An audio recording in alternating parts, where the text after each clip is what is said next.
Bismillahirrahmanirrahim. Assalamualaikum warahmatullahi wabarakatuh. Alhamdulillah, wassalatu wassalamu ala rasulillah wa ala alihi wa sahbihi ajmain. Alhamdulillah, tadi satu mukadimah yang sangat indah sekali dari guru kita Ustaz Syafiq Salamah. Bagaimana tadi kita menikmati hujan, sekarang hujan sudah berhenti, dan di malam minggu ini kita di rumah Allah Ta'ala yang sebentar lagi kita akan mendengarkan satu kajian dari guru kita juga Ustaz Arifin Badri. Tema tadi juga sudah disampaikan oleh Ustaz Syafiq Salamah bahwa temanya adalah, ada yang tahu? Yang di depan yang tahu, yang di belakang ada yang tahu nggak? Tengah yang tahu, yang di belakang ada yang tahu nggak judulnya? Tetap tengah dan depan yang tahu ya. Jadi judulnya adalah kiat-kiat istiqomah. Satu hal yang mungkin menjadi concern kita bersama ya, menjadi satu perhatian kita bersama. Bagaimana kita tahu iman kita itu naik turun, bagaimana kita bisa mengatasi hal itu, dan nanti konsep kajiannya ini akan lebih banyak seperti saya mewawancari guru saya Ustaz Arifin Badri. Ya Bapak Ustaz ya? Iya, betul. Baik, langsung saja kita mulai ya, untuk mempersingkat waktu karena nanti kita akan terpotong dengan sholat isya. Nanti gimana Ustaz? Terpotong sholat isya, lanjut. Oh, sholat isya, baik. Baik. Ini tentang Ustaz, gimana kabarnya? Alhamdulillah baik, ini malah nggak nyapaan tuh. Baik, alhamdulillah, ini pertama kalinya anak bersama Ustaz Arifin Badri. Satu kehormatan untuk anak sendiri karena selama ini beliau sangat sibuk di Jember ya, tidak ada waktu untuk ke Jakarta, tapi anak tadi sudah curi sedikit waktu dari Ustaz Arifin Badri untuk ayo Ustaz ke Jakarta, kita bersama-sama di sana, insya Allah banyak sekali yang memerlukan antum. Dan langsung saja tentang tema kita malam ini, yaitu kiat-kiat istiqomah. Ustaz, sedikit cerita dari Ana, bahwa kalau Ana boleh cerita, bahwa dulu pertama kali yang membuat Ana tiba-tiba tergerak untuk belajar atau menjadi hamba Allah Ta'ala yang lebih baik, itu ada beberapa poin Ustaz. Yang pertama adalah ketika dulu Anda punya pemikiran bahwa saya akan bahagia kalau saya uangnya banyak, saya akan bahagia ketika harta saya berlimpah. Itu dulu adalah keyakinan yang Anda miliki Ustaz. Jadi dulu ketika awal pertama kali kerja, mungkin saudara-saudaraku di sini tahu saya memang backgroundnya adalah di dunia entertainment. Jadi kerja terus kerjanya. Bahkan hari libur yang memang diberikan oleh tempat kerja saya ya, jadi PH gitu ya, production house, diberi libur seminggu sekali. Tapi hari Minggu itu saya gunakan untuk kerja juga Ustaz. Karena memang orientasi saya memang ketika Anda ingin bahagia, Anda harus bekerja dan Anda harus cari uang yang banyak. Tapi itu hilang. Jadi hilang ketika Anda di posisi sudah menghasilkan uang, ketika sudah menerima uang, ketika sudah bisa beli mobil sendiri, ketika sudah bisa beli tanah sendiri, ketika bisa beli hal-hal yang lain, dan bahagia di dalam konteksnya dunia Ustaz. Tapi kenapa akhirnya di dalam diri Anda ngerasa seperti ada yang hampa Ustaz? Ketika Anda pulang sampai di rumah yang Anda beli sendiri, kok ngerasa Anda nggak merasakan bahagia itu? Kok Anda ngerasa kosong gitu ya? Kok apa yang Anda cita-citakan selama ini, punya ini, punya itu, punya segala macam, itu tapi tidak Anda rasakan secara di dalam hati yang paling dalam gitu. Itu pertama. Terus kedua, apakah ini ada sangkut pautnya dengan rasa bersyukur Anda dalam hati ketika Anda pernah baca satu quotes dari antum, baru aja Anda baca ya tadi, bahwa Anda akan merasa terus miskin ketika Anda mempunyai harta tapi Anda tidak pernah bersyukur. Tapi Anda akan merasa kaya ketika Anda memiliki harta walaupun Anda miskin, tapi Anda bersyukur dengan harta tersebut. Itu quotes dari antum yang Anda baca dan itu indah sekali, Ustaz. Apa ada sangkut pautnya dengan rasa bersyukur, Ustaz? Silakan, Ustaz. Assalamualaikum warahmatullahi wabarakatuh. Alhamdulillah, salatu wassalamu ala rasulillah wa ala alihi wa ashabihi wa man wala ma ba'du. Pertama, saya sebagai tuan rumah, saya ucapkan ahlan wa sahlan kepada Abu Adam di kampus kita ini. Namanya kampus tapi nampaknya lebih tepat dibilang pondok ya. Ya, karena memang konsepnya adalah konsep kampus sekaligus pondok. Jadi kalau mau dibilang pondok ya boleh, dibilang kampus ya boleh. Nah, ini namanya artis yang mondok. Abu Adam tadi sudah sampaikan bahwa memang manusia biasa itu manusiawi walaupun tidak islami. Ini satu poin yang perlu kita ingat ya. Tidak semua yang manusiawi itu islami, tapi yang islami pasti manusiawi. Ini harus kita ingat. Ini sebagai titik poin bagi kita untuk berangkat kepada tema yang tadi antum sampaikan. Ketika saya mengejar kebahagiaan dengan popularitas ya, harta, fasilitas, namun ternyata tidak didapat. Itu betul. Karena kebahagiaan itu adalah bersifat rohani. Kebahagiaan itu sifat rohani, dan rohani akan merasa bahagia ketika dia mendapatkan fasilitasnya, yaitu iman, kedekatan dia dengan Allah Subhanahu wa taala. Itulah kebahagiaan sejati. Namun seiring kita jauh dari Allah Subhanahu wa taala, walaupun fasilitas kita melimpah, maka kita tidak akan pernah merasakan bahagia. Kenapa demikian? Karena kebahagiaan itu identik dalam pandangan para ulama, identik dengan ketenangan batin. Ketika batin kita tenang, merasa aman, kemudian batin kita itu merasa senantiasa mendapatkan perlindungan, batin kita senantiasa merasakan kedamaian, maka itulah arti kebahagiaan. Dan itu sangat berbeda dengan fasilitas fisik. Fisik kita bisa jadi merasa dingin di tempat yang sangat sejuk, tapi hati kita panas. Kenapa? Karena tidak ada rasa aman. Tengku Wisnu bisa rasakan misalnya sedang berada di tempat yang dingin, tapi hati panas. Kenapa? Ditagih hutang. Tenang, hatinya tidak tenang. Ada ketakutan. Bisa jadi kita memiliki fasilitas, harta kekayaan banyak, tapi justru harta kekayaan itu menjadikan kita ketakutan, takut dirampok, takut dicuri, takut ditipu, takut jatuh miskin kembali, dan itu yang sangat menakutkan. Setelah orang dalam tanda kutip sukses ya, memiliki fasilitas, kemudian jatuh kembali, itu sangat menakutkan. Bukankah itu yang antum rasakan kemarin? Takut jatuh miskin, takut iya Ustaz, ada perasaan itu juga. Kemudian habis tidak lagi digunakan oleh PH-nya ya. Iya benar. Itu ada kekhawatiran seperti itu. Sedangkan orang yang beriman tidak akan ada kekhawatiran seperti itu. Karena itu Allah Subhanahu wa taala berfirman, innal ladzina qalu rabbunallah tsumma istaqamu fala khaufun 'alaihim wa lahum yahzanun. Orang yang berkata rabbunallah, Tuhan kami adalah Allah, maka tidak ada rasa takut dan juga tidak ada rasa huzn, duka. Dan inilah arti kebahagiaan sejati. Ketika dalam diri kita hilang semua rasa takut dan tidak ada lagi rasa duka. Manusia siapapun dia tidak bisa dilepaskan dari masa lalu dan masa depan. Takut itu adalah hantu di masa depan.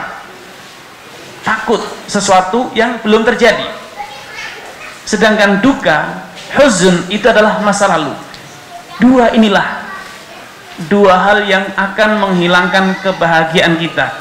Ketika dalam hidup ada rasa takut atau duka atas sesuatu yang telah lalu, maka tidak akan pernah bisa bahagia.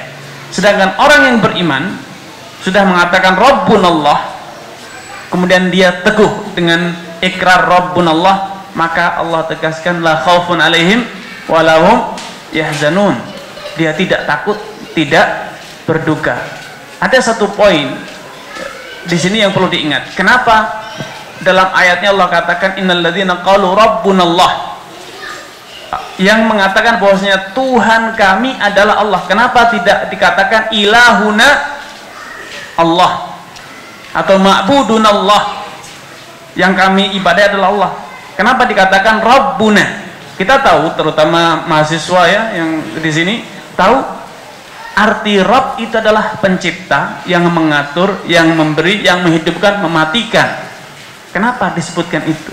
Sebagai sebuah inspirasi bahwa dunia ini di tangan Allah. Kaya, miskin, hidup, mati, sehat, sakit, sukses atau gagal, semuanya di tangan Allah. Orang yang yakin seperti ini, dia tidak akan takut, dia tidak akan berduka. Kalaupun dia sakit, dia akan berserah diri. Ini adalah kodrat ilahi, Allah yang mengatur saya sakit. Kalaupun dia miskin, dia tidak sedih, dia tidak khawatir besok makan apa, dia tidak takut. Kalau di PHK, dia tidak gentar. Kenapa? Rezeki dia di tangan Allah, bukan di tangan manusia. Nah, inilah tadi yang Tengku Wisnu katakan, semakin dapat fasilitas, dapat kesuksesan, kaya, harta, justru malah semakin takut besok habis dan berduka. Kenapa? Karena Tengku Wisnu pasti merasakan bahwa andai saya tadi demikian, saya akan lebih banyak, akan melihat kalau itu maka saya akan lebih berduka akhirnya. Tapi ketika sudah dapat, takut jangan-jangan habis, jangan-jangan nanti tidak ada job, jangan lagi nanti tidak cukup, jangan lagi nanti ditipu atau dicuri. Jadi selalu dihantui oleh rasa takut dan huzn, duka. Ini karenanya itu inti dari kebahagiaan adalah hilangnya dua ini. Dengan apa kita bisa menghilangkannya? Dengan Rabbunallah, senantiasa mengingat semua urusan kita di tangan Allah. Itu kira-kira demikian. Ini poin yang bagus sekali Ustaz ya. Memang karena saya jujur dulu merasakan hal yang seperti itu juga ketika pekerjaan satu sudah mulai habis. Kalau misalnya di dunia entertainment, khususnya memang dunia sinetron. Afwan Ustaz ya, sedikit cerita tentang ilmu sinetron nggak apa-apa ya. Tapi nggak ada yang tertarik jadi pemain sinetron kan? Bagus. Jadi kalau misalnya di dunia sinetron itu memang sinetron itu penilaiannya itu dari rating Ustaz. Ketika ratingnya turun, kita diputus sinetronnya. Sebagai pemain sinetron sudah tidak dapat pekerjaan lagi ketika diputus. Ada beberapa hal ketika sinetron itu diputus, pemainnya ratingnya juga jadi turun karena dianggap tidak membawa hasil yang baik untuk sinetron tersebut, untuk produk tersebut gitu. Nah, ini yang menjadi ketakutan beberapa pemain-pemain sinetron, terutama saya waktu itu, yang berpikir, aduh, jangan-jangan saya udah nggak laku lagi nih main sinetron. Ada ketakutan, itu membuat saya memang tidak bahagia Ustaz. Terus memang ada beberapa hal lagi Ustaz. Salah satunya yang ingin saya tanyakan adalah, apa ini ada hubungannya? Ketika dulu saya di Aceh, mungkin nilai-nilai ibadah di Aceh waktu itu, dan saya juga cukup dekat sama teman-teman yang memang di lingkungan masjid, dan ustadz-ustadz di sana juga ustadz-ustadz muda rata-rata, itu ya sering main bola bareng, tapi juga ngaji bareng juga gitu. Dan ini saya tidak rasakan ketika pindah di Jakarta. Maksudnya dalam arti sebagai hamba Allah Ta'ala, yang diperintahkan Allah malah saya tinggalkan, dan apa yang dilarang malah dilakukan. Apa ini ada satu hal yang membuat juga saya tidak bahagia ketika melakukan, bisa kita kasarnya mungkin melakukan maksiat, tapi melakukan maksiat dan menjauhi perintah Allah Ta'ala, itu ada pengaruhnya juga nggak Ustaz untuk tidak kebahagiaan kita? Ya, tidak bisa dipungkiri seperti tadi dikatakan bahwa kebahagiaan itu terletak pada dekatnya kita kepada Allah. Karena ketika kita dekat dengan Allah, kita tidak akan takut, tidak akan berduka. Ilustrasi sederhananya, bagaikan kalau kita itu punya fasilitas, misalnya kita mau traveling ya, mau safar. Kenapa tidak takut? Tiket sudah oke, penginapan sudah di booking, sudah dibayar, uang sakunya sudah melimpah, kartu kredit, kartu macam-macam ada semuanya. Seringkali orang tidak takut. Kenapa? Dan di tempat tujuan pun banyak relasi, banyak kenalan. Jadi kalaupun dicopet, kalau tidak masalah, sana ada om, ada saudara, ada orang tua gitu. Tenang. Kenapa? ada jaminan. Nah, tatkala kita dekat dengan Allah, maka itu adalah jaminan yang abadi, jaminan yang pasti. Allah tidak akan pernah ingkar janji. Wa man asdaqu minallahi qila. Adakah orang yang, atau adakah yang paling jujur dan lebih jujur dibanding Allah ucapannya? Tentu tidak ada. Allah sudah berjanji. Orang yang beriman pasti ingat bahwa ala inna awliya Allahi la khaufun alaihim wa lahum yahzanun. Ketahuilah bahwasanya wali-wali Allah, orang-orang yang Allah cinta itu tidak akan pernah mereka ada rasa takut ataupun rasa duka. Kemudian Allah Subhanahu wa taala berfirman, nahnu awliya'ukum fil hayati dunya wa fil akhirah. Kamilah yang akan mengurus urusan kalian di dunia dan juga di akhirat. Sehingga orang yang beriman ingat bahwasanya semua urusan saya di tangan Allah. Apalagi kalau kita lebarkan dengan konsep tawakal, kita sudah berserah diri kepada Allah. Dalam setiap urusan kita membaca basmalah, meminta pertolongan kepada Allah, seperti yang kita ikrarkan dalam Fatihah ya. Iyyaka na'budu wa iyyaka nasta'in. Kita senantiasa minta pertolongan kepada Allah. Maka tidak ada lagi rasa gentar. Tapi ketika kita jauh dari Allah, maka hanya ada satu sandaran kita, yaitu sandaran yang bersifat semu, manusia dan fasilitas. Kalaupun kita punya kendaraan mewah, bagus, baru, kita pun pasti takut nanti jangan-jangan kena paku, bocor bannya. Masa pakaian bagus, lengkap, aroma parfum yang luar biasa, ketika di tengah jalan, di tengah tol misalnya, bocor bannya. Apa yang dilakukan? Dorong mobil atau ganti ban. Kan sangat menyakitkan gitu deh, kondisi semacam itu. Kita akan ada ketakutan. Tapi orang bertawakal, dia tidak takut. Kalaupun bocor, maka itulah yang terbaik.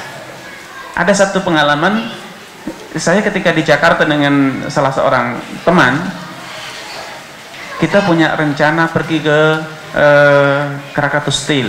Ada apa namanya, undangan ke sana. Di tengah jalan kita bismillah, kalau ini baik maka kita sampai.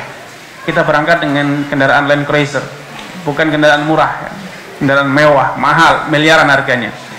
Bannya baru diganti minggu kemarin, sepekan yang lalu katanya. Betul, bannya baru. Subhanallah, ketika masuk tol kita mendengar suara duk duk duk duk duk duk duk. Saya bilang, Pak, ini mobilnya bermasalah. Enggak, Ustaz, mobil ini mobil mahal, mobil bagus ini, bannya juga baru diganti. Semakin melaju suara semakin keras. Saya bilang, berhenti Pak, istri saya baru satu Pak, saya bilang. Saya guyonin gitu, saya guruan, berhentilah kita di tengah jalan tol. Kita periksa, ternyata bannya ngelupas, bannya itu ngelupas, ban baru. Saya bilang, Pak, kita harus kembali, ini perjalanan yang tidak baik, kita balik. Akhirnya kita batalkan, pulang kita. Orang yang bertawakal, dia tidak takut, tidak gentar dengan kondisi-kondisi seperti itu, biasa. Coba orang yang ambisius, ini ada job, ada pekerjaan, misalnya ada proyek Krakatau Steel, suatu perusahaan besar yang kita gagal keadaan ini, kita mungkin akan berduka. Tapi kalau kita serahkan semuanya kepada Allah, kita justru malah mengatakan inilah yang terbaik. Gitu. Kita serahkan kepada Allah seperti itu. Ya, kira-kira. Baik Ustaz. Intinya salah satunya ketika kita melakukan ya selain doa, ikhtiar yang terbaik, ya, yang maksimal, terakhir ada tawakal Ustaz ya, serahkan karena yang terbaik itu dari Allah Ta'ala. Baik Ustaz, ada sedikit pertanyaan. Ketika dulu pandangan orang ketika menilai diri saya pribadi, karena kan lihatnya dari media Ustaz ya, dari layar kaca, itu peran saya juga peran baik ya. Kalau misal di sinetron itu protagonis. Kalau di karakter orang baik di sinetron biasanya baik semua Ustaz. Maksudnya dia rajin ibadah, kok yang baik ya. Rajin ibadah, terus sama orang tua baik dan sama lingkungan juga baik gitu. Kesannya tidak ada yang jahat di dalam. Nah, ini pandangan orang ketika melihat karakter saya di sinetron itu disamakan dengan kehidupan pribadi saya. Jadi seakan-akan saya juga seperti itu Ustaz. Padahal dulu dalam kenyataannya berbeda Ustaz gitu. Nah, tapi ketika berhadapan dengan orang, saya ingin pandangannya seperti itu, dalam arti baik di mata orang. Nah Ustaz, ini ada satu ketakutan dulu dalam diri saya sampai sekarang sebenarnya, bahwa apakah pandangan yang sebenarnya berbeda 180 derajat dalam arti ketika di sinetron baik, tapi sebenarnya di luar itu tidak sebaiknya apa yang mereka lihat di sinetron gitu. Itu apa bisa disebut orang munafik Ustaz? Karena kita tahu ya, munafik di dasar karakter mereka dan lain-lain Ustaz. Ya. Al-Hasan Al-Basri rahimahullah mengatakan iman itu laysa bitamani wala bitahli. Iman itu bukan main sinetron kalau bahasa antum tadi ya. Main-main ucapan yang manis di bibir tapi pahit di hati, bukan. Iman itu adalah suatu keyakinan dalam hati, satu niat, ya, satu kesungguhan, kemudian dibuktikan dalam tutur kata yang santun dan tindakan yang baik. Itu adalah iman. Nah, ketika kita berbicara tentang kepribadian dalam dunia entertainment, itu kan semuanya namanya juga bersandiwara, berpura-pura. Tentu tidak sama dengan realita, kenyataan. Nah, ketika kita bermain seperti itu, kemudian di luar kita ingin baik, itu satu etikat yang baik, suatu keinginan yang baik. Adanya benih-benih dalam diri kita, bahwasanya kita itu bisa membedakan antara yang baik atau yang buruk. Namun ketika di fakta, kita berhadapan dengan fakta bahwa menjadi orang baik itu ternyata tidak mudah. Karena perlu diketahui, manusia Allah ciptakan di dunia ini berpasang-pasang, dan setiap jenis itu pasti bermusuhan dengan jenis yang lain. Orang baik pasti musuhnya orang buruk, orang buruk pasti musuhnya orang baik. Nah, orang yang tidak mau menerima fakta ini, bahwasanya adalah kodrat ilahi, di dunia ini ada baik, ada buruk, ada setan, ada nabi, dia akan kecewa terus. Kenapa? Seperti antum katakan tadi, seorang figur publik yang notabene adalah seorang pemain film, sinetron, dia ingin diterima oleh semua orang.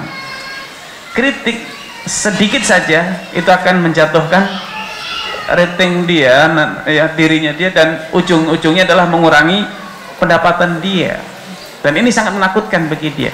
Tapi orang yang beriman pada Allah, dia sadar siapapun dia, minimal separuh manusia di dunia ini akan membenci dia. Bukan hanya satu atau dua, minimal itu separuh penduduk dunia ini akan membenci dia. Kenapa? Karena separuh penduduk dunia ini paling tidak mereka adalah orang kafir, mereka adalah orang yang munafik, mereka adalah para pelaku maksiat. Pelaku maksiat pasti benci dengan orang yang baik. Sebaliknya demikian, kalau antum menjadi orang yang jahat, jelek, maka minimal separuh penduduk dunia ini akan membenci, karena mereka adalah orang baik. Karena itu dalam pepatah Arab dikatakan ridhon nas ghayatun la tudrak. Kepuasan semua orang, kepuasan publik, penilaian publik itu adalah suatu cita-cita yang tidak mungkin bisa dicapai. Makanya saya katakan, jadilah siapapun antum, sebaik-baik orang, maka yang musuh antum adalah orang yang paling jahat. Kalau antum menjadi orang paling baik di dunia, maka ketahuilah orang paling jahat di dunia ini akan menjadi musuh antum. Sebaliknya, ketika antum menjadi orang paling jelek, orang paling jahat di dunia, maka ketahuilah musuh antum adalah orang paling baik di dunia ini. Sehingga dari situ kita bisa bercermin, siapakah teman saya dan siapa musuh saya. Dahulu dikatakan anil mar'i la tas'al. Kalau kamu ingin tahu orang lain, jangan bertanya tentang siapa dia, tapi tanyalah siapa temannya. Wasal an qarinihi, tanyalah siapa temannya. Karena fa'inal qarina bil muqarini yaqtadi, karena setiap karib kerabat atau setiap sahabat karib, teman itu akan senantiasa meniru perilaku temannya. Sehingga dari tadi dikatakan kalau antum di peran sebagai seorang aktor ya, itu demikian baik, dan kemudian di dunia nyata antum begitu khawatir kalau akhirnya mengecewakan orang, maka antum harus ingat bahwa yang kecewa itu hanya sekedar para penonton sinetron saja. Jadi antum tidak perlu berkecil hati. Karena yang akan kecewa itu adalah yang nonton. Yang tidak nonton seperti saya tidak kenal, tidak tahu antum pernah main film apa, saya tidak tahu sampai sekarang, alhamdulillah. Sehingga saya tidak akan kecewa kalau pun antum itu jelek, kalau antum itu jahat. Kenapa? Saya tidak pernah tahu peran antum yang seperti tadi, sehingga antum akan lebih bisa objektif, lebih tenang, karena antum tidak dibebani. Poin yang terakhir ini saya katakan di poin ini, jadi masalah ini, bahwa sebagai seorang muslim hendaknya kita, orientasi kita itu dalam setiap urusan, dalam segala kondisi adalah ridhonya Allah Subhanahu wa taala, bukan persepsinya orang. Persepsi orang itu bisa jadi salah, dan seringkali salah. Yang baik dianggap buruk, yang buruk dianggap baik. Itu seperti demikian. Karenanya kita harus mulai merubah. Jangan lagi khawatir nanti dinilai orang negatif atau itu, biarkanlah. Yang penting kita itu berjalan di atas agama Allah. Walaupun orang sedunia membenci kita, kalau kita itu jalan di agama Allah, maka kita itu baik. Wa in tuti aktsar man fil ardi yudilluka an sabilillah. Kalau engkau turuti kemauan kebanyakan orang, maka mereka justru akan menjauhkan kamu dari agama Allah. Makanya dari sekarang Abu Adam bisa mulai mengupdate itu cara berpikir itu. Apa kata orang? Yang penting saya kata Allah benar. Yang penting saya di atas jalan agama Allah, walau semua orang membenci. Tapi percaya, kalau Abu Adam lebih mengedepankan jalan Allah, keridhaan Allah, maka Allah akan tundukkan hati orang. Kalau Allah itu seperti dalam hadis, kalau Allah itu sudah cinta pada seorang, Allah akan panggil malaikat Jibril. Wahai Jibril, aku suka dengan fulan, maka cintailah dia. Jibril akan berkata kepada seluruh penduduk langit, wahai penduduk langit, Allah cinta pada si fulan, cintailah dia. Kemudian yudha'ulahul qabul fil ard. Kalau penduduk langit sudah cinta, maka dia akan dijadikan orang yang mudah diterima di muka bumi ini. Allah akan jamin itu. Karena itu orang yang beriman, dia tidak takut ketika dia menjalankan kebenaran nanti dibenci atau dimusuhi, dia tidak takut. Karena hati manusia ada di tangan Allah Subhanahu wa taala. Sehingga dia tidak perlu mengemis hati orang kepada orang lain, tapi dia akan mengemis kepada Allah Subhanahu wa taala. Itu demikian ya. Insyaallah.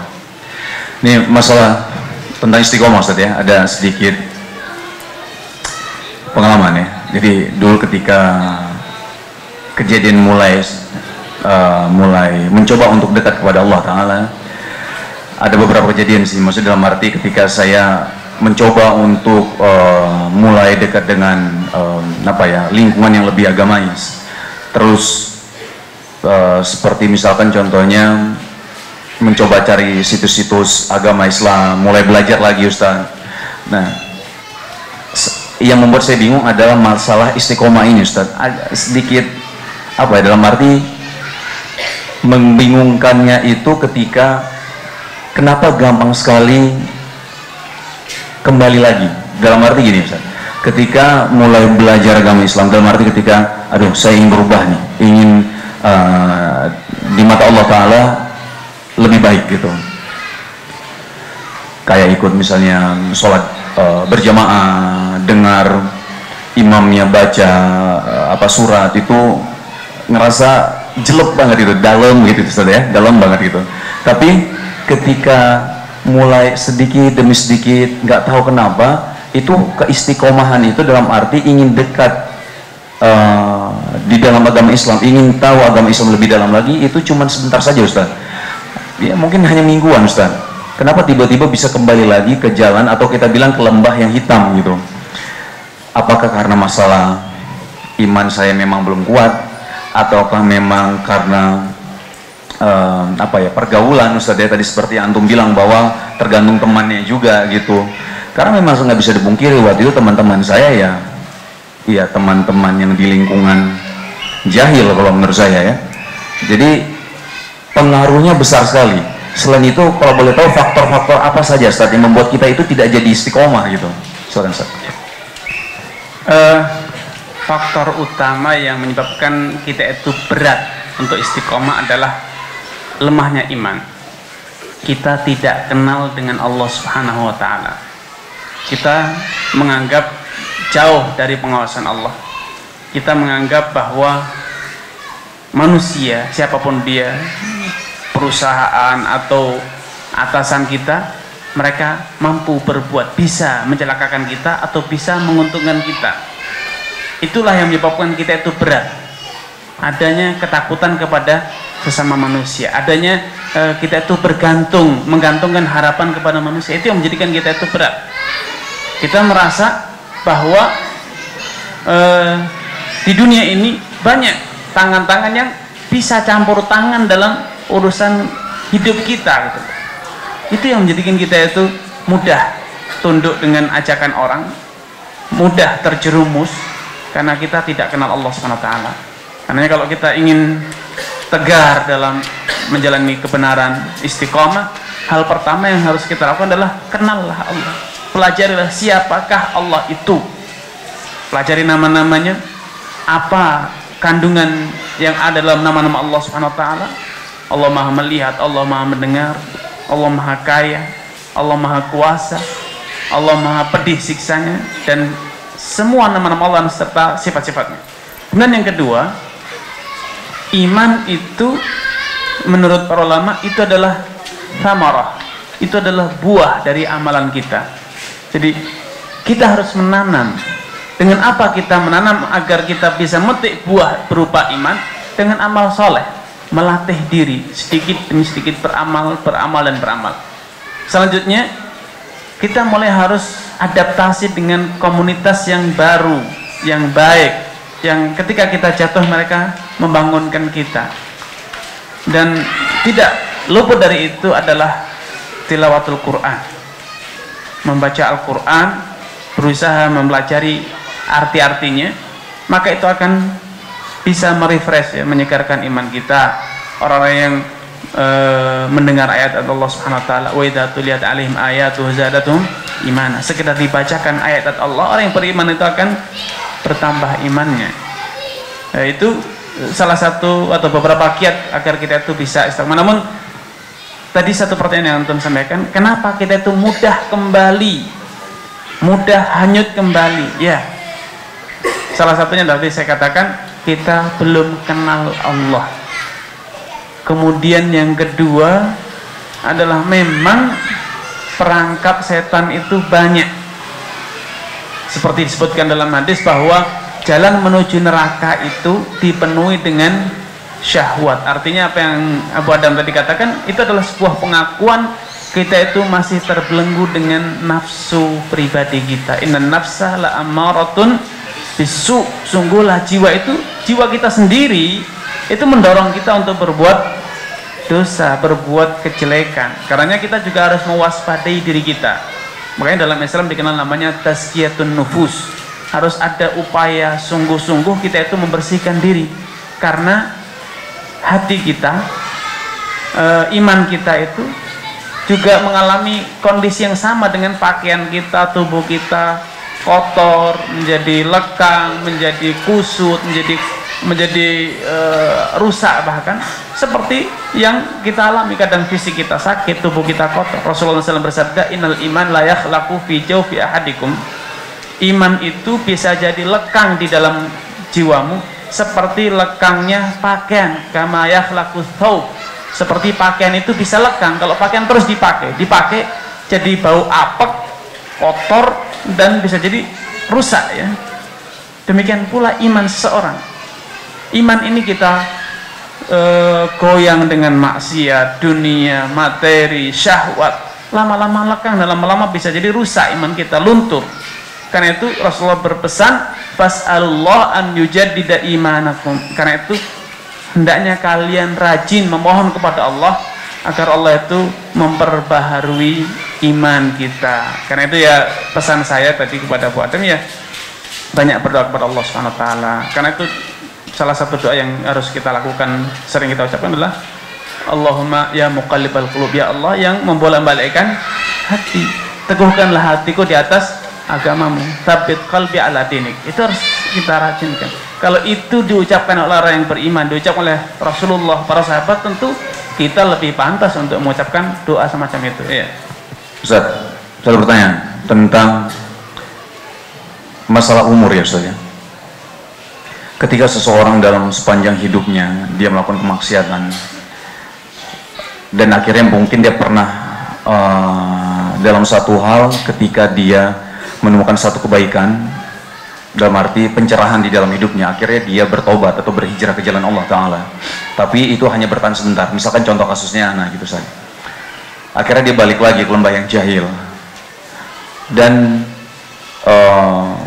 dalam kasus ini misalkan bukan anaknya, maksud dalam arti ketika seseorang tersebut ketika hampir sama kasus seperti anak, ketika dia balik lagi ke lembah jahil, dia ada rasa ingin bertobat lagi, akhirnya dia kembali ke jalan Allah Ta'ala, tapi mungkin bisa dihitung hanya sebentar Ustaz, dalam arti dia cuma berapa hari dia bertobat tapi dia dipanggil oleh Allah Ta'ala. Itu perhitungan hanya Allah Ta'ala yang tahu kan Ustaz ya. Maksudnya yang ingin Anda tanyakan adalah bagaimana adilnya Ustaz gitu. Maksudnya Anda agak penasaran soal itu. Ketika kita mungkin sepanjang hidup kita melakukan kemaksiatan, tapi ada satu titik di mana akhirnya kita kembali ke jalan Allah Ta'ala untuk bertobat, tapi tidak lama, mungkin hanya beberapa dikasih waktu tapi meninggal. Terus ada orang lain mungkin yang di sepanjang hidupnya, ini kita balik, di sepanjang hidupnya dia melakukan amal soleh yang Masya Allah luar biasa, tapi di satu titik dia tergoda dengan hawa nafsunya, akhirnya dia melakukan satu kemaksiatan tapi dia meninggal saat itu juga. Itu gimana Ustaz? Ya, ini adalah poin yang seharusnya menjadi titik krusial dalam kehidupan setiap muslim, yaitu hanya ada satu kekhawatiran dan satu ketakutan, yaitu ketakutan kepada Allah Subhanahu wa Ta'ala. Orang yang beriman tadi dikatakan dia tidak takut, dia tidak berduka. Maksudnya adalah tidak takut dan tidak berduka dalam urusan dunia, materi, dan kepada sesama manusia, sesama makhluk. Orang yang beriman, orang yang bahagia, dan bahkan dia adalah yang berhasil istiqomah, adalah orang yang di dalam hatinya hanya ada satu ketakutan, yaitu takut kepada Allah. Hanya ada satu harapan, yaitu harapan kepada Allah. Hanya ada satu cinta, yaitu cinta kepada Allah. Hanya ada satu yang dia agungkan, yaitu Allah Subhanahu wa Ta'ala. Ketika di dalam diri seorang mukmin hanya ada Allah yang dia takuti, yang dia harapkan, yang dia agungkan, maka bi'idznillah azza wa jal dia akan bisa istiqomah. Tapi ketika di dalam hatinya itu masih terdapat cinta kepada selain Allah, takut kepada selain Allah, rasa harap kepada selain Allah, apalagi rasa takut, rasa harap, rasa cinta itu ternyata dia lebih banyak berikan kepada selain Allah, porsinya lebih banyak, dibuktikan dengan apa? Dengan banyaknya maksiat, dengan banyaknya perbuatan dia menentang, melanggar ajaran Allah SWT, maka itu sangat memungkinkan dia akan terjerumus atau bahkan kembali lagi dan ujung-ujungnya, nah itu dan yang paling parah adalah su'ul khatimah. Tapi ketika di dalam hati seseorang itu ada betul-betul rasa takut hanya kepada Allah, rasa cinta hanya kepada Allah, bukan berarti orang itu tidak berbuat maksiat, bisa jadi berbuat maksiat, tapi ketika dia berbuat maksiat dia begitu takut, dia takut dan sangat mengharapkan agar Allah tetap memberi kesempatan bagi dia untuk bertaubat. Ada di dalam kondisi walaupun dia berbuat dosa, seperti yang terjadi zaman Nabi. Ada seorang sahabat dulu yang dikenal dengan sebutan himar, dipanggilnya itu himar panggilannya. Iya, keledai dipanggil seperti itu oleh masyarakat, dikenal dengan himar. Dia itu pemabok, dicambuk oleh Nabi, selesai dicambuk beberapa waktu ketangkap lagi mabuk, dicambuk lagi, selang beberapa waktu ketangkap lagi mabuk. Akhirnya sebagian sahabat kesel, ini bolak-balik dicambuk tidak jerak, sehingga dia mengatakan la'anahullah ma'akthar ma'iktabih, semoga Allah melaknati dia, mengusir dia, menjauhkan dia dari rahmat Allah. Betapa seringnya dia ditangkap dan dicambuk, dihukumi. Rasulullah ketika mendengar ucapan dia bersabda, la tal'anhu, jangan kau laknati dia, fa innahu yuhibbullah wa rasulah, karena orang ini walaupun dia berbuat dosa tapi cinta dia kepada Allah dan Rasulnya itu begitu tinggi, begitu tinggi. Jadi orang yang cinta itu kadangkala dia berbuat dosa. Orang yang takut, saking takut, kadang dia juga terjun dalam dosa. Karena itu para ulama mengatakan rasa takut, rasa cinta, dan rasa harap ini harus seimbang, proporsional. Ketika ada satu kondisi di mana salah satunya rasa takut atau rasa cinta ini berlebih, maka justru berbalik, menyebabkan dia malah terjerumus dalam dosa. Al-Imam Ibnu Taimiyah mengatakan orang-orang yang kelewat dalam mencintai Allah tidak sebanding dengan rasa takut dia kepada Allah, maka justru dia akan banyak berbuat dosa. Seperti kita ketahui bersama, orang-orang tasawuf, mereka mengaku cinta kepada Allah, yang mereka besar-besarkan adalah cinta dan cinta kepada Allah, tapi rasa takutnya tidak begitu mereka perhatikan. Akhirnya mereka justru malah banyak berbuat dosa. Orang Khawarij yang mereka besar-besarkan adalah rasa takut kepada Allah, justru mereka terjun dalam dosa, membunuh sesama muslim, mudah mengkafirkan, mudah membunuh, mudah merampas harta sesama muslim. Karena itu diperlukan satu keahlian, satu skill tersendiri, bagaimana caranya setiap muslim itu bisa mensejajarkan ya antara porsi takut dia kepada Allah, cinta dia kepada Allah, dan harap roja dia kepada Allah SWT. Dan itu hanya bisa didapat dengan bekal ilmu. Karena itu pesan saya, rajin menghadiri majelis ilmu, rajin membaca, rajin berdoa kepada Allah SWT, karena tidak mungkin kita bisa istiqomah kecuali dengan ilmu. Karena itu pesan saya kepada Abu Adam dan juga teman-teman yang hadir di sini, rajinlah hadiri majelis ilmu. Apalagi sekarang fasilitas yang memudahkan ya, MP3, internet, rekaman, televisi, radio, sudah banyak yang mengajarkan ilmu. Kita bisa gunakan karena Allah SWT berfirman, fa'lam annahu la ilaha illallah wastaghfir li dzambik. Fa'lam, kuasailah ilmu. Fa'lam itu kuasailah ilmu, annahu la ilaha illallah, bahwasanya tiada sesembahan yang pantas diibadahi kecuali Allah SWT. Kemudian Allah katakan wastaghfir li dzambik, dan banyaklah memohon ampunan kepada Allah. Ini ada suatu hal yang unik.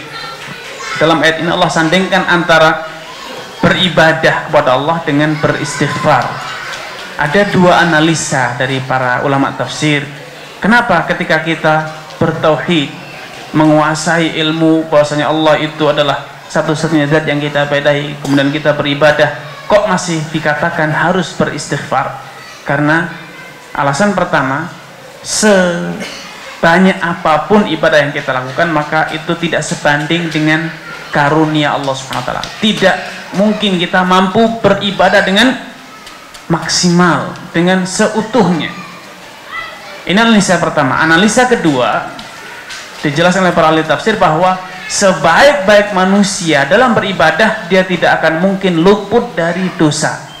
Karena itu selain kita peduli dengan upaya meningkatkan ibadah, kita juga harus peduli untuk memperbanyak istighfar. Karena itu dahulu Nabi SAW, orang yang paling bertakwa, orang yang paling banyak ibadahnya, dalam satu majelis saja beliau beristighfar sebanyak 100 kali.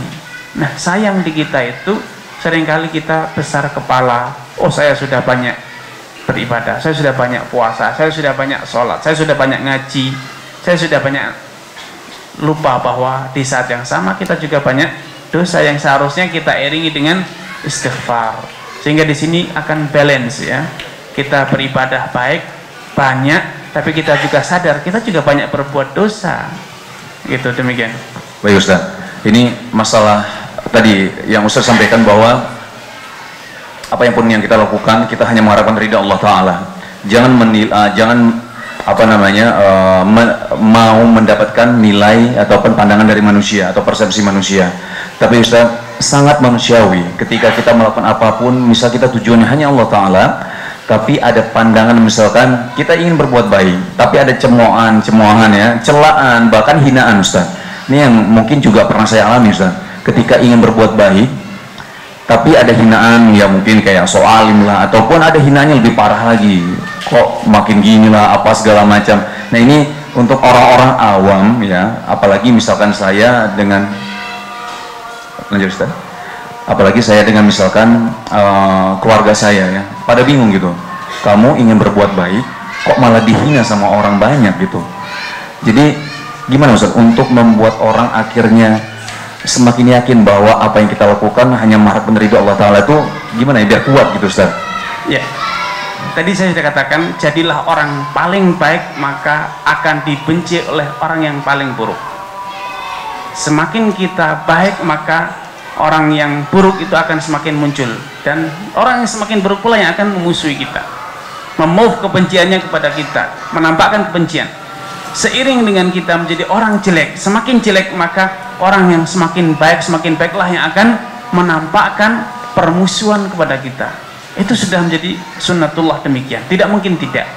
Nabi saja orang yang paling baik, orang yang paling ikhlas tanpa pamrih, justru musuhnya paling besar. Fir'aun, Abu Jahal, yang musuh-musuh besar. Karenanya kadzalika ma atal ladzina min qablihim rasul illa qalu sahirun aw majnun. Tidak pernah ada seorang rasul yang datang kecuali dikatakan tukang sihir atau gila. Seperti yang mengatakan, wow, gila banget orang ini, makin gila. Itu wajar seperti itu. Karena memang semakin kita menampakkan kebaikan, maka yang membenci kita pun akan semakin nampak. Sebaliknya demikian.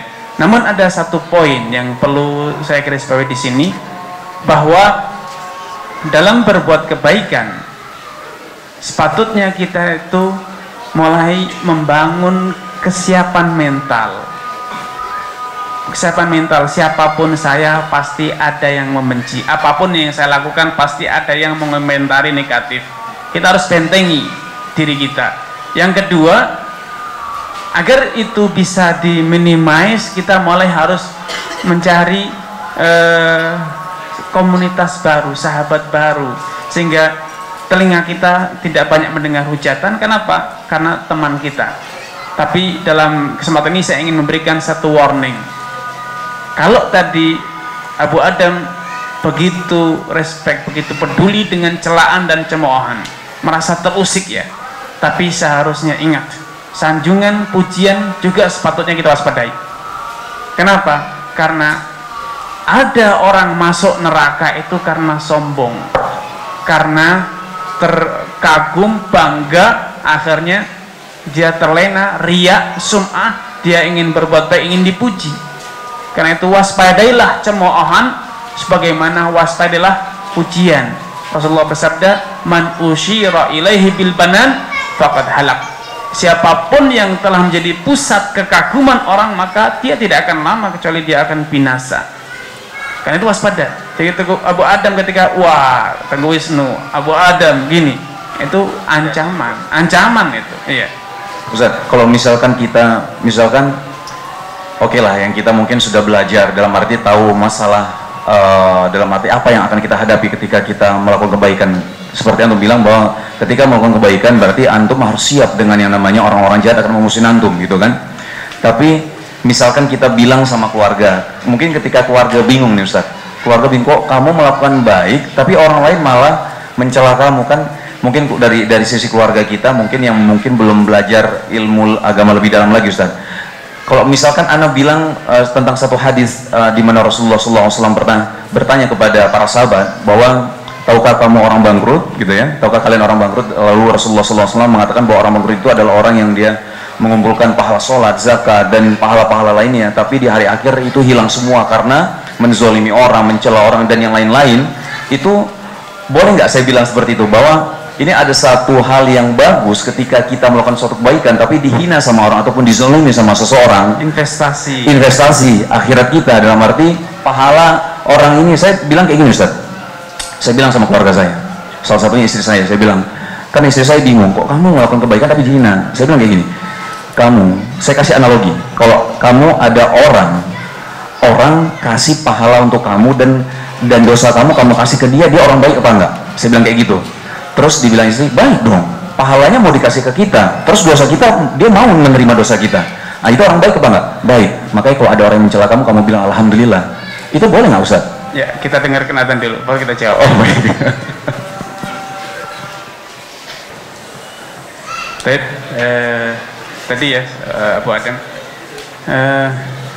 memang komentar negatif, bahkan mungkin disakiti, diganggu, bisa sampai tingkat dibunuh. Itu terjadi dalam sepanjang sejarah. Orang baik dibunuh itu banyak. Kita lihat saja saudara-saudara kita di Suriah, di Palestina. Kenapa mereka orang baik tapi dituduh teroris, dibunuh dan macam-macam? Itu dinamika dari kehidupan. Tapi ada satu poin yang Allah sebutkan dalam Al-Quran. Allah Subhanahu Wa Taala ketika menceritakan orang-orang yang innalladzina qalu rabbunallah tsumma istaqamu. Orang yang berkata rabbunallah, Tuhan kami adalah Allah, kemudian mereka istiqamah. Selanjutnya dalam beberapa ayat selanjutnya Allah mengatakan idfa billati hiya ahsan. Orang yang baik karena memang tidak bisa selamat dari gangguan orang, cemoohan orang, maka Allah berikan solusinya. Jangan dilawan, jangan ditutup pintunya, karena tidak mungkin kita bisa menutup pintu orang untuk mencemooh atau menyakiti kita. Tapi Allah berikan solusi. Idfa billati hiya ahsan. Orang yang berbuat jelek, berkomentar negatif, mencemooh kita itu jangan dilawan, tapi dengan apa? Diberi kebaikan. Kalau dia berbuat jelek, maka kita berbuat baik kepada dia. Jadi sah saja Ustaz ketika saya bilang ke istri, bilang udah ucapkan aja saja alhamdulillah, dan kita tetap berbuat baik, itu sah saja Ustaz ya? Betul. Dahulu Al-Hasan ibnu Ali ibnu Abi Thalib, cucu Nabi SAW, kalau ada orang yang mencemooh beliau, menghibai beliau, justru beliau kirim hadiah. Hadiah itu dia tidak berikan kepada orang yang memuji, tapi dia berikan kepada orang yang menggunjing, orang yang menghibai, mencemooh. Kenapa? Karena inilah tuntunan Allah Subhanahu Wa Taala. Berikanlah kebaikan, balaslah dengan yang baik, jangan dengan jelek dilawan dengan yang jelek, tidak, tapi dengan kebaikan.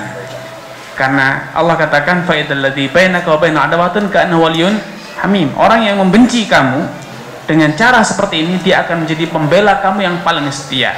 Tapi ada satu poin penting di sini, bahwa ayat ini Allah firmankan dalam konteks menceritakan para duat.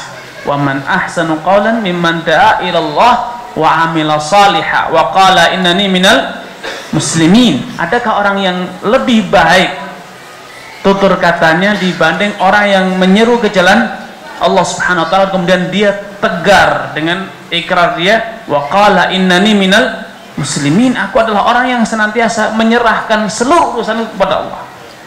Kemudian Allah berikan solusi. Orang yang berdakwah pasti akan dimusuhi, orang yang mengajak orang lain pasti akan dibenci. Nah, kalau kita sudah punya komitmen untuk mengajak, berdakwah, menyeru kepada kebaikan, maka pasti dimusuhi. Tapi kalaupun dimusuhi, jangan membalas. Seorang dai, penyeru kebaikan yang mengajak kebaikan, dia harus punya hati yang besar, hati yang lapang. Ketika disakiti, maka dia malah berbuat baik. Semakin disakiti, dia semakin berbuat baik. Di saat dia mampu membalas, justru malah dia memaafkan. Itu yang dicontohkan Nabi. Karena memang inilah mereka para duat, orang-orang yang berjiwa besar, pengikut para nabi, pewaris nabi. Tapi orang yang level bawah, mereka berjiwa kerdil, muslim, tapi hatinya itu kecil, sempit. Mereka tidak memiliki kebesaran jiwa yang kemudian menjadikan mereka menjadi para duat, penyeru kebaikan, pengajak kebaikan. Mereka Allah berikan hak, faman tada alaikum fa'tadu alaihi bimithli ma tada alaikum. Siapapun yang menyakiti kamu, kamu boleh membalas dengan yang setimpal. Tidak boleh lebih. Tapi itu ingat, orang-orang yang level bawah.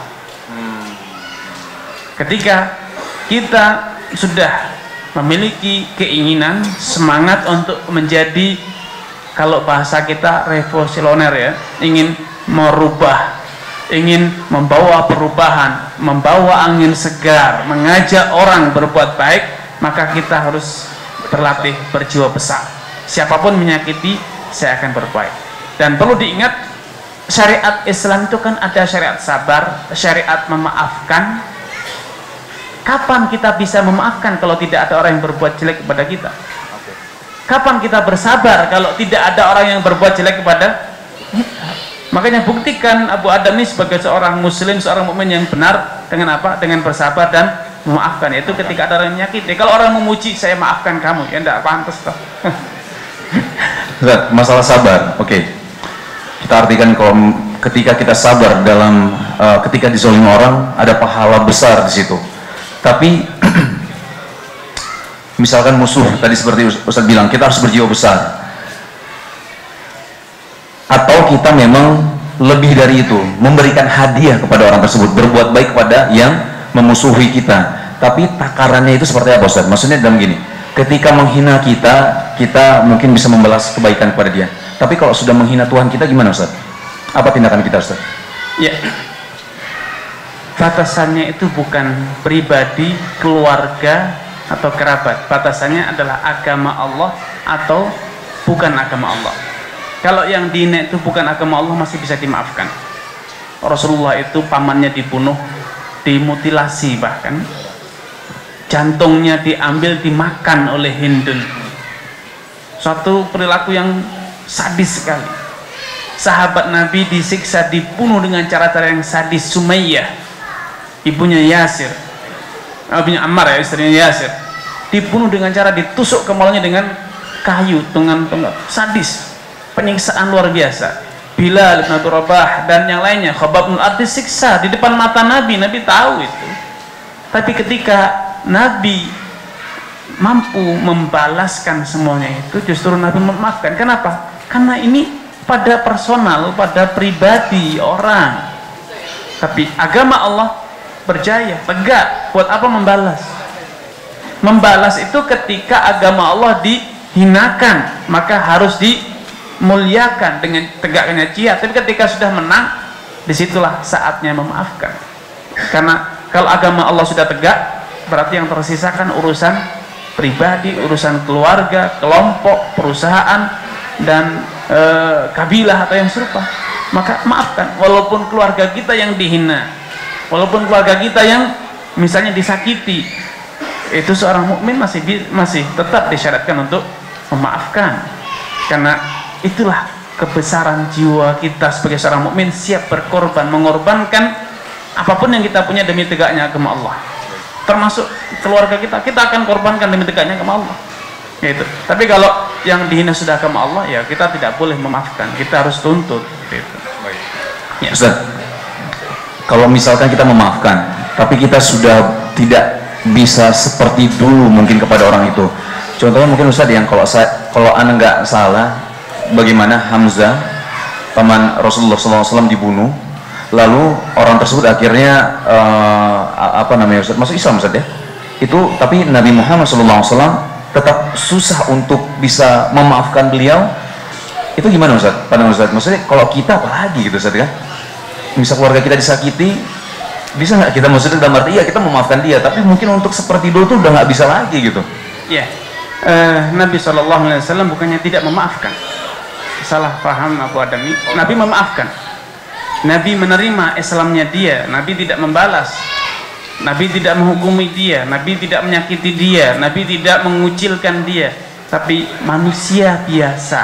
Nabi adalah manusia biasa, punya hati.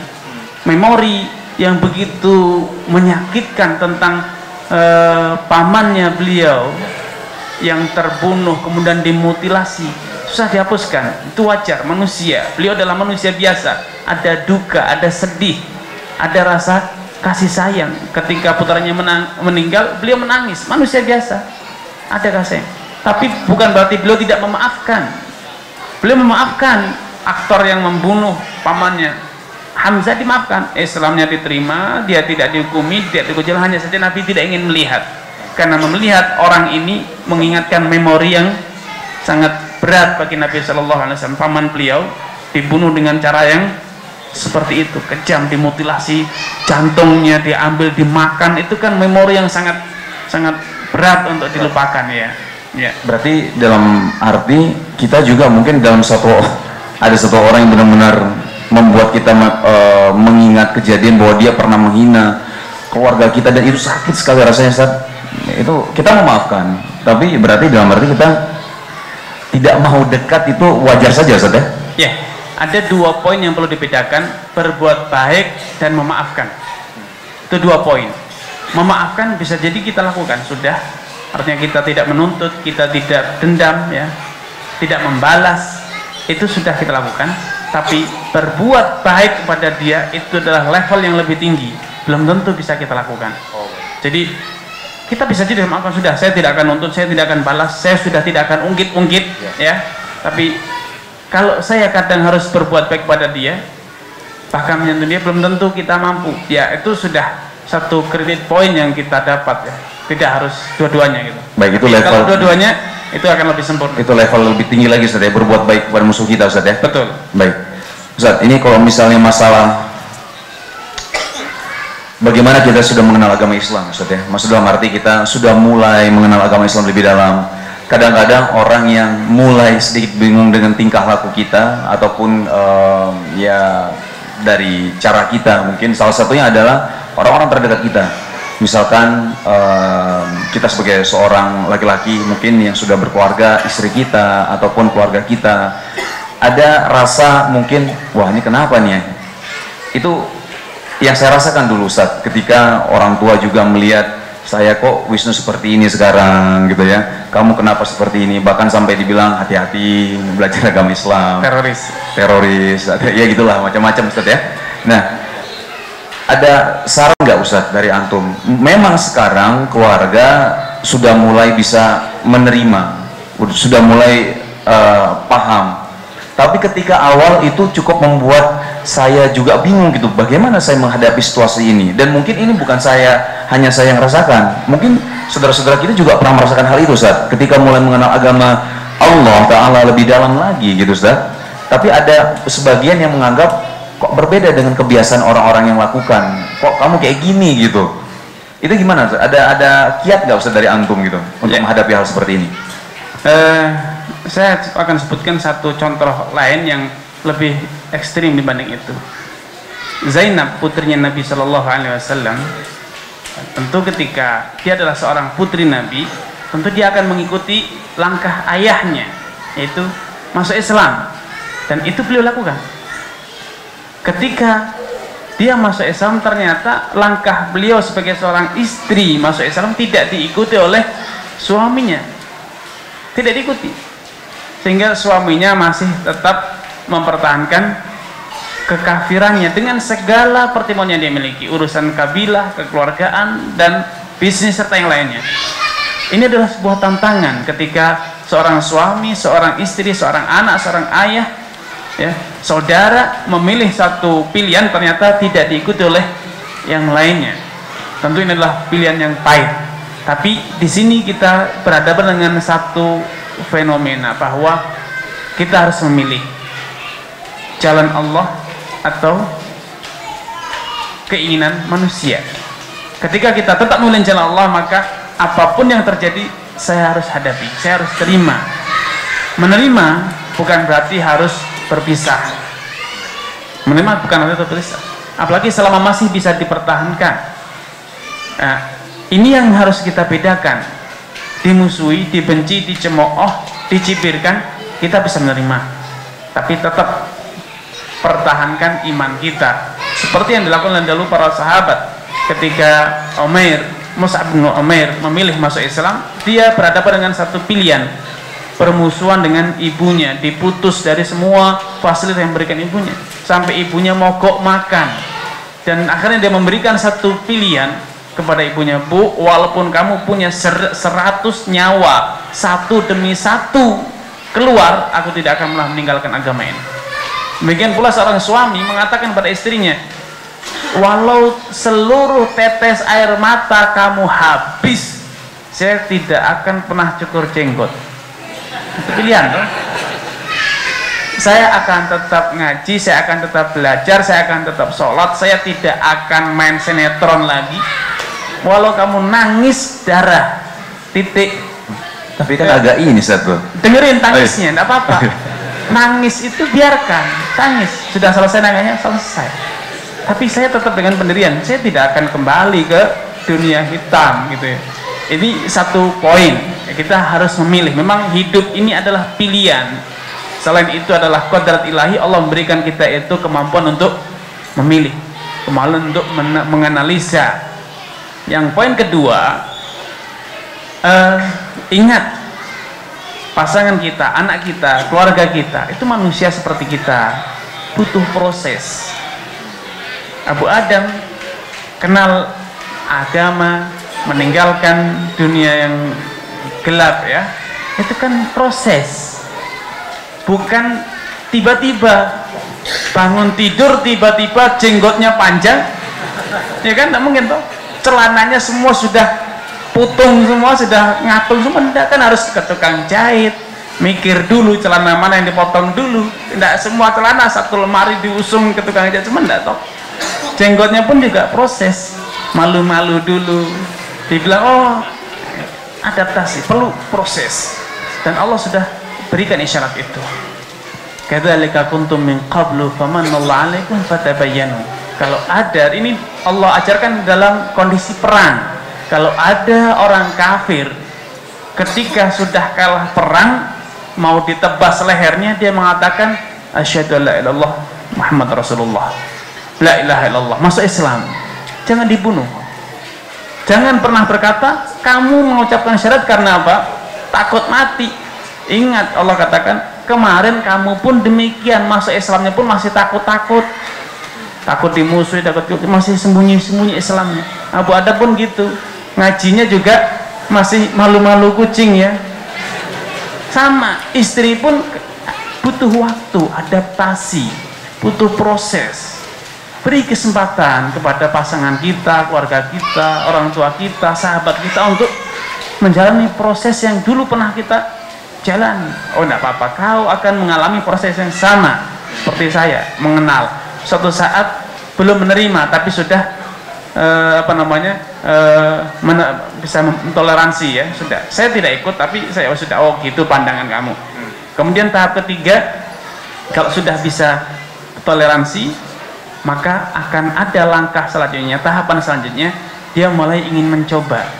Istri mungkin belum mau berjilbab, oke, tapi besok sudah tidak membenci dengan orang yang berjilbab, sudah tidak membenci, mau bersahabat dengan orang yang berjilbab. Ini sudah kredit point. Besok lagi kita belikan, coba kalau kita ke masjid pakai jilbab lah, pengajian mulai pakai jilbab. Kalau kemarin ke masjid pengadilan cuma pakai kerudung diselempangin saja, sekarang sudah dipasang. Itu proses. Ketika silaturahmi sering diajak ke tempat yang orang baik ya, keluarga yang berjilbab, mulai dia mengenakan jilbab. Ada proses, walaupun besok masih dicopot, biarkan proses. Biarkan Ustaz. Biarkan, jangan dipaksa. Tapi ada saat-saat dia itu butuh mental, dia itu butuh kesiapan ya, dia butuh menata mental dia untuk merubah gitu. Ada proses, tidak serta merta, karena iman itu seperti yang Anda mengatakan ada tahapan-tahapan, naik turunnya itu ada. Kemudian yang tidak kalah penting dari itu, peran sebagai seorang suami untuk mendoakan istrinya mendapat hidayah, anak mendoakan orang tua. Abu Hurairah meminta kepada Rasulullah SAW agar didoakan. Untuk apa? Bukan jadi kaya, agar ibunya masuk Islam. Agar ibunya masuk Islam. Abdullah bin Mas'ud pun sama, meminta kepada Nabi agar ibunya masuk Islam. Dia meminta itu. Kita pun demikian. Kita berdoa kepada Allah agar istri kita mendapat hidayah. Yang terakhir yang mungkin bisa saya sampaikan kesempatan ini karena waktu kita ya, Abu Adam. Kadang hidayah itu datangnya tidak serta-merta dari suami, tidak selalu datang dari istri, tidak selalu datang dari ustadznya. Sahabat Nabi saja tidak semuanya masuk Islam melalui dakwahnya Nabi. Ada yang masuk Islam justru dari orang lain. Ikrimah, Abu Jahal didakwahi Nabi tidak beriman, bahkan angkat senjata dia perang sampai akhirnya kalah dalam Fatu Makkah, lari ke Yaman. Dia tidak masuk Islam, tetap walaupun kalah dia tidak mau masuk Islam. Tetapi justru yang mengislamkan dia siapa? Istrinya. Jadi hidayah itu bisa jadi datangnya dari mana-mana. Karena itu kalau kita merasa tidak bisa membuka pintu hati kita, coba dari mungkin temannya, ajak bersilaturahmi, kenalkan kepada orang yang mungkin bisa mendakwai, bisa menarik gitu loh.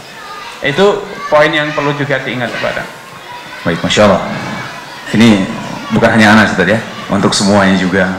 Poin-poin penting ini memang penting sekali, bahwa setiap orang yang berubah itu memang membutuhkan proses, dan ini penting sekali. Dan kadang-kadang ini yang mungkin kita tidak bisa menerima itu kadang-kadang, maksudnya tidak melihat hal proses ini Ustaz. Kita tidak sadar bahwa dulu ketika kita berubah kita juga ada prosesnya, dan ini yang harus mungkin pribadi anak sendiri harus sabar dan harus paham akan proses tersebut ketika orang ingin berhijrah atau lebih dekat kepada Allah Ta'ala. Ustaz, jazakallah khair atas nasihatnya, dan terima kasih juga. Mungkin saudara-saudara kita sini juga mendapatkan ilmu dari antum juga, bukan hanya anak sendiri Ustaz, tapi insya Allah semuanya juga. Baik, mungkin itu saja karena waktu kita sudah tidak memungkinkan. Kita tutup dengan kafaratul majelis. Subhanakallahumma bihamdik, asyhadu an la ilaha illa anta, astaghfiruka wa atubu ilaik. Assalamualaikum warahmatullahi wabarakatuh.